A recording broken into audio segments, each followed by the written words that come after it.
बारिश की हल्की हल्की बूंदें खिड़कियों पर दस्तक दे रही थी। जिमल क्लासरूम के अंदर खड़ी बच्चों को वो सबक पढ़ा रही थी, मगर दिल किसी और तरफ लगा था।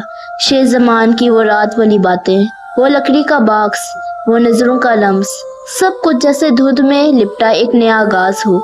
इसकी जिंदगी का एक ऐसा बाब जिसका वो कभी सोच भी नहीं सकती थी। इसी लम्हे एक बच्ची ने हाथ खड़ा किया। मिस जमल, क्या लड़कियां भी हाकिम बन सकती हैं? जमल ठटक गई। उसने मुस्कुराकर जवाब दिया, इल्म की ताकत मर्दों औरत नहीं देखती, जो सीखेगा वो आगे बढ़ेगा। बच्चों के चेहरों पर रोशनी सी छा गई। दूसरी तरफ शेर जमान पहाड़ी रास्ते पर अपने घोड़े के साथ था। उसके हमरा उसका दोस्त फवाद भी था।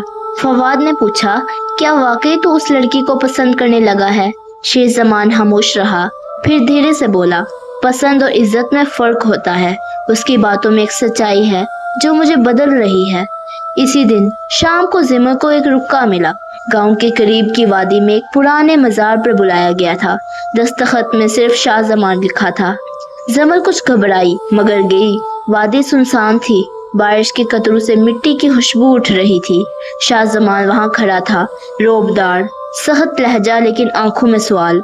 उसने बगैर तमहीद के कहा, मेरा बेटा बदल रहा है और मैं जानता हूँ ये तुम्हारी वजह से है। जिमल ने नजरें झुकाकर कहा, बदलाव अगर अच्छा हो तो इसे रोका नहीं जाता, सराहा जाता है। शाह जमान ने एक तंजिया हंसी, ये गांव तुम्हें कबूल नहीं करेगा। तुम्हारी कहानियाँ, तुम्हारी तालीम, ये सब हमारे असूलों से टकरा रही हैं। जमल ने सख्त लहजे में कहा, असूल वो होते हैं जो लोगों को जोड़े, ना कि तोड़े। अगर मेरे रहने से यहाँ का कोई फायदा हो रहा है तो मेरा जाना गुनाह होगा। शाह जमान खामोश रहा। वो अंदाज, वो हौसला, उसे एक औरत की जबान से ये सब सुनने की आदत ना थी। वापसी पर शेर जमान ने जिमल से पूछा, वालिद से क्या बात हुई? जिमल ने सिर्फ इतना कहा, तुम्हारे वालिद तुमसे खफा नहीं, वो वक्त से खफा हैं। शेर जमान मुस्कुरा दिया। ये पहली बार था जब किसी ने इसके बाप को इतने सही अंदाज में समझा था। रात को शेर जमान ने पहली बार हवेली में ऐलान किया, मैं जिमल के साथ हूँ और जो बच्चे पढ़ना चाहते हैं उनकी हिफाजत मेरी जिम्मेदारी है।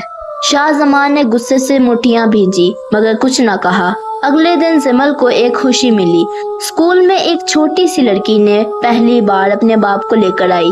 वो बाप वही शख्स था जो कुछ दिन पहले कहता था, औरतों की तालीम से फसाद फैलता है। उसने आकर कहा, मेरी बेटी भी पढ़ना चाहती है और मैं इसे रोकना नहीं चाहता। जिमल की आंखें भर आईं। उसने दिल में सोचा, ये इनकलाब बंदूकों से नहीं किताबों से आता है। दूर हवेली में शेर जमान छत पर खड़ा था। बारिश रुक चुकी थी मगर इसके अंदर एक नई रोशनी बरसने लगी थी।